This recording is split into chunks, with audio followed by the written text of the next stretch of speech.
La preocupación por los problemas de aprendizaje no ha existido siempre.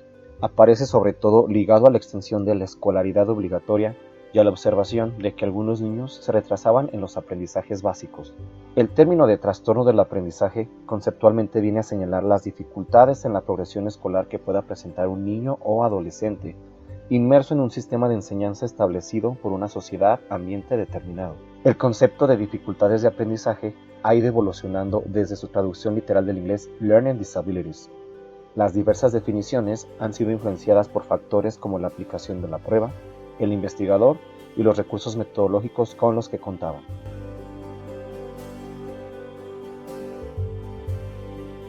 Dificultades de aprendizaje es una expresión genérica referida a un grupo heterogéneo que se manifiesta en trastornos y dificultades en la adquisición y uso de la audición, el habla, la lectura, el razonamiento o habilidades matemáticas. Dichos trastornos son intrínsecos al individuo y se presupone que son debido a disfunciones del sistema nervioso central, aunque un trastorno del aprendizaje puede producirse de manera simultánea con otras incapacidades, por ejemplo, deterioro sensorial, retraso mental, trastornos emocionales y sociales, o debido a influencias ambientales, por ejemplo, diferencias culturales e instrucción insuficiente o inapropiada. El criterio principal para identificar a un niño o niña con dificultades de aprendizaje está referido a la discrepancia entre la capacidad potencial y el nivel de logro real. Es un fenómeno crónico, en otras palabras, acompaña al individuo a lo largo de toda su vida.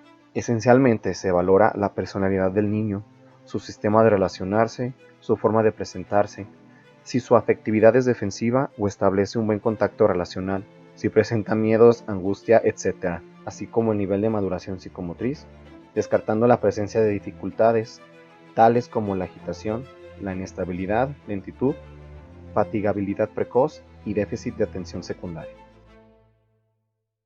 Se especificará además la gravedad del trastorno en función del deterioro y necesidad de apoyo, siendo leve. Algunas dificultades en las habilidades de aprendizaje afectan a uno o dos dominios académicos y el individuo puede compensarlos si recibe las apropiadas adaptaciones o apoyos. Moderado. Marcadas dificultades en las habilidades de aprendizaje afectan a uno o más dominios académicos. Algunas adaptaciones o apoyos, al menos parte del día en la escuela, en el lugar de trabajo o en casa, pueden ser necesarios para completar las tareas con precisión y eficacia. Grave. Graves dificultades en las habilidades del aprendizaje afectan a múltiples dominios académicos, así que el individuo es improbable que aprenda dichas habilidades sin una intensa y especializada enseñanza durante la mayoría de los años escolares. Las causas de los trastornos del aprendizaje pueden ser factores neurológicos que afectan la dominancia cerebral y la lateralidad, que están relacionados con los errores disléxicos. Factores cognitivos. Las investigaciones citan como factores más significativos la poca habilidad para procesar información, dificultades en los procesos de memorización, dificultades de atención y dificultades en los procesos metacognitivos. Mencionemos ahora los trastornos del aprendizaje. Dislexia, síndrome que afecta a la identificación y memorización de letras o grupos de letras, falta de orden y ritmo en la colocación y mala estructuración de las frases, afectando tanto a la lectura como a la escritura. Las causas pueden ser factores hereditarios que predisponen a padecerla, pero pueden tener diversos orígenes, causas genéticas, dificultades en el embarazo o en el parto, lesiones cerebrales, problemas emocionales, entre otros. Dentro de este trastorno podemos observar en la lectura oral omisiones, sustituciones, distorsiones o adiciones de palabras o parte de la palabra, una lectura lenta tanto oral como silenciosa, falsos arranques, largas vacilaciones, inversiones de palabras en frases o de letras dentro de palabras, mientras que en la comprensión de la lectura se observan dificultades para extraer conclusiones, tendencia a recurrir a conocimientos generales más que a la información obtenida a través de la lectura, errores en comprensión y capacidad de recordar lo leído. Disgrafía. Trastorno que afecta a la exactitud en la escritura de las palabras, a la sintaxis, composición o a los procesos grafomotores. Las causas pueden ser de tipo madurativo, debido a trastornos o déficit en el desarrollo de la lateralización. Pueden ser también de tipo caracterial, factores de la personalidad y o afectivos, o bien de tipo pedagógicas, deficiencias en el proceso de enseñanza y orientación inadecuada. Las limitaciones que presentan los alumnos se observan especialmente en la estructuración de frases y en la composición de textos escritos.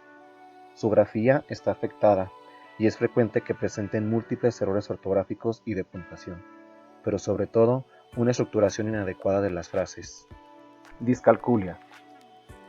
Hablamos de discalculia o trastorno específico del desarrollo en el cálculo aritmético cuando el rendimiento del niño o niña en pruebas estandarizadas de cálculo es significativamente menos de lo esperable por su edad y nivel escolar.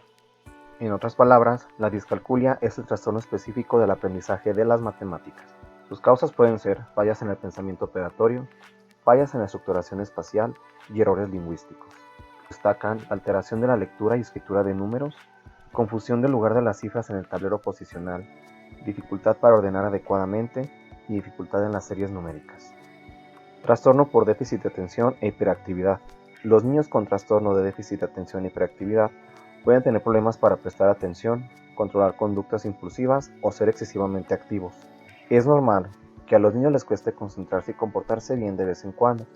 Sin embargo, los niños con este trastorno no van dejando atrás esas conductas a medida que crecen.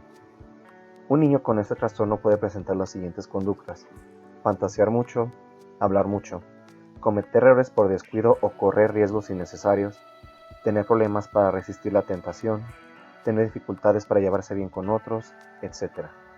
Dentro de las causas y factores de riesgo posibles que los incluyen son los siguientes: lesión cerebral, exposición ambiental, por ejemplo al plomo, consumo de alcohol o tabaco durante el embarazo, parto prematuro y bajo peso al nacer. ¿Cómo identificar entonces a los niños y niñas con dificultades de aprendizaje? El proceso de aprendizaje es un proceso activo en el cual se presentan 4 etapas. 1. Entrada de información. La información es percibida por las vías perceptivas: vista, audición, tacto. 2. Decodificación. Mediante este proceso la información es procesada e interpretada. 3. Almacenamiento. La información debe ser utilizada o almacenada para ser recuperada cuando sea necesaria. 4. Salida. La información se transformará en una conducta, ya sea observable, por ejemplo en una respuesta verbal o motriz, o no observable, por ejemplo en los pensamientos. Alumnos y alumnas con dificultades de aprendizaje, existe la dificultad en la secuencia de uno o más de estos procesos.